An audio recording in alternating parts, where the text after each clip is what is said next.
بسم اللہ الرحمن الرحیم۔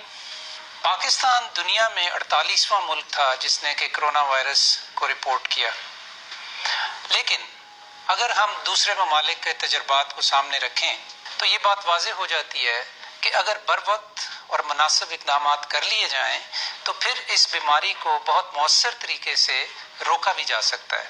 حال ہی میں بیرون ملک سفر کرنے والے پاکستانی جو وطن لوٹے ہیں ان کے لیے خاص طور پہ یہ بہت ضروری ہے کہ اگر وہ کرونا وائرس سے متعلقہ علامات محسوس کریں جن میں بخار کا ہونا، کھانسی کا ہونا یا سانس لینے میں تکلیف کا ہونا شامل ہیں، تو گھر میں رہتے ہوئے ہی ڈاکٹر سے مشورہ کریں یا 1166 جو کہ ہم نے ایک قومی ہیلپ لائن قائم کی ہے اس سلسلے میں، ادھر فون کریں تو آپ کو مزید ہدایات ملیں گی کہ آپ کو کیا کرنا چاہیے۔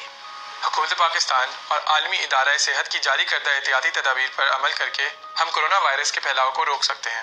ہاتھوں کو بار بار صابن سے دھوتے رہیں۔ کھانسی یا چھینک آنے پر منہ اور ناک کو ٹیشو پیپر یا کپڑے سے ڈھانپ لیں۔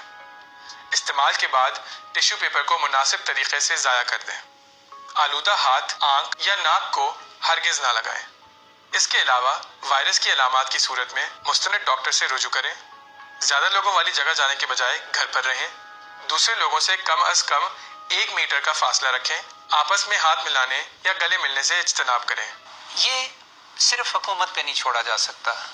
جب تک ہم تمام پاکستانی انفرادی سطح پہ، خاندانی سطح پہ اور کمیونٹی کی سطح پہ اپنی اپنی ذمہ داریوں کو نہیں نبھائیں گے اور احتیاط کا رویہ نہیں اپنائیں گے تو اس کو روکنا مشکل ہوگا۔ لیکن اگر ہم سب متحد ہو جائیں اور بر وقت وہ فیصلے کریں کہ جس کی وجہ سے ہم خود اپنے آپ کو اور دوسروں کو محفوظ رکھ سکیں تو یقیناً پاکستان میں اس بیماری کے پھیلاؤ کو بہت مؤثر طریقے سے روکا جا سکتا ہے۔